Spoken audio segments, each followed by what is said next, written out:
हरिओम मित्रों, ज्ञान मंत्र में आप सभी का हार्दिक अभिनंदन है।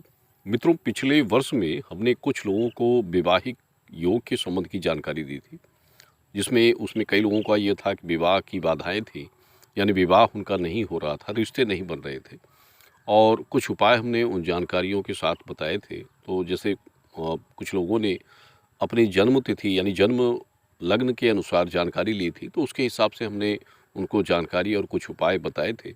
और ईश्वर की कृपा से इस वर्ष में कई लोगों के विवाह संपन्न हुए, कुछ लोगों के विवाह की तारीखें भी पड़ गई हैं। तो जैसे उनकी जो स्थिति होती है उसकी सूचनाएँ वो हमें देते हैं, तो खुशी मिलती है कि दी गई जानकारी का लाभ उनको प्राप्त हुआ।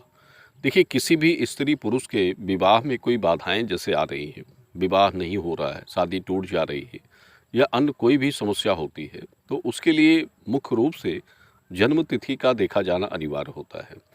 और उसी के आधार से जैसे उसमें ग्रह दूषित होते हैं, अक्सर विवाह का जो योग नहीं बनता है, तो इसमें मुख्य रूप से जो दूषित ग्रह होते हैं, जैसे राहु या केतु की मुख्य भूमिका होती है और ये क्रूर ग्रहों में आते हैं। इनकी अवस्था अगर आपके लग्न 7वें भाव में सही नहीं है या लग्न पहले भाव में अगर सही नहीं बन रही है, तो फिर आपका विवाह नहीं हो पाएगा और उसमें कुछ न कुछ अड़चन, समस्या कितना भी आप प्रयास कर लें, वो हो जाती रहती हैं और इससे विवाह संबंध की परेशानियां आपको होंगी। और साथ में आपका कैरियर यानी नौकरी, बिजनेस, व्यापार में आप अगर कोई महत्वता रख रहे हैं, तो उसमें भी परेशानी आपको होती है। और इसके लिए कुछ उपाय हम आपको इस वीडियो में बता रहे हैं। हालाँकि मुख्य उपाय तो आपके जन्म डिटेल्स के हिसाब से यानी डेट ऑफ बर्थ के हिसाब से ही देखी जाती है और पुरुष के दाहिने हाथ और स्त्री का बायाँ हाथ ये भी देखा ज़रूरी होता है। इन सभी के अनुसार आपको एक सही जानकारी बताई जाती है। लेकिन कुछ उपाय हम आपको बताएँगे, जिससे जो आपके ग्रह होते हैं, उसमें कुछ सुधार हो सकते हैं और इससे आपको करने से दैविक लाभ होता है।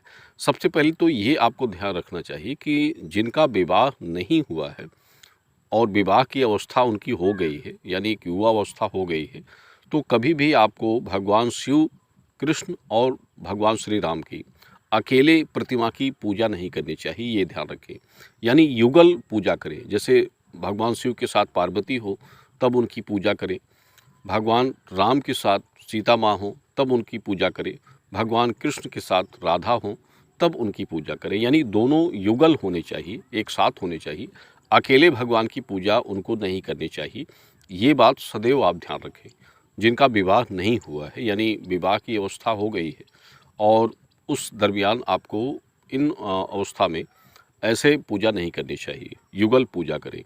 और वैवाहिक योग में बाधाएं आ रही हैं, तो पीले वस्त्रों का पहनावा आपको रखना चाहिए, पीले भोजन का सेवन आपको करना चाहिए, पीले वस्तुओं का सेवन करना चाहिए और केले के वृक्ष पर जल अर्पण करना चाहिए, चाहे कन्या हो या पुरुष हो, दोनों को ही करना चाहिए।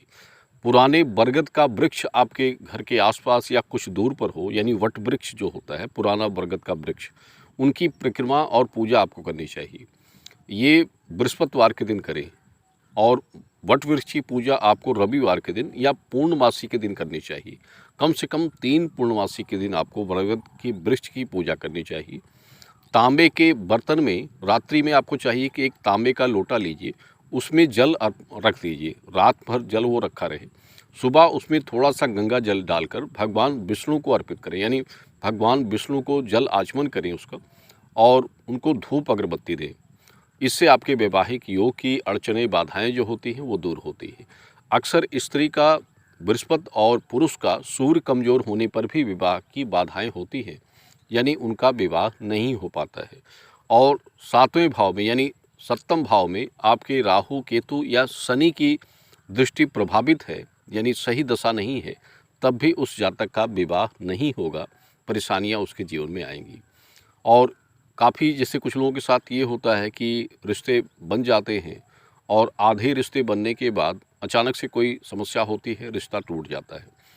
और ये जो उपाय होते हैं, इनको आप करते हैं तो एक सुंदर वर और सुंदर कन्या की प्राप्ति आपको होती है, यानी एक मनवांछित विवाह का योग आपको मिलता है, धनवान कुल के योग, घर वर आपको प्राप्त होते हैं।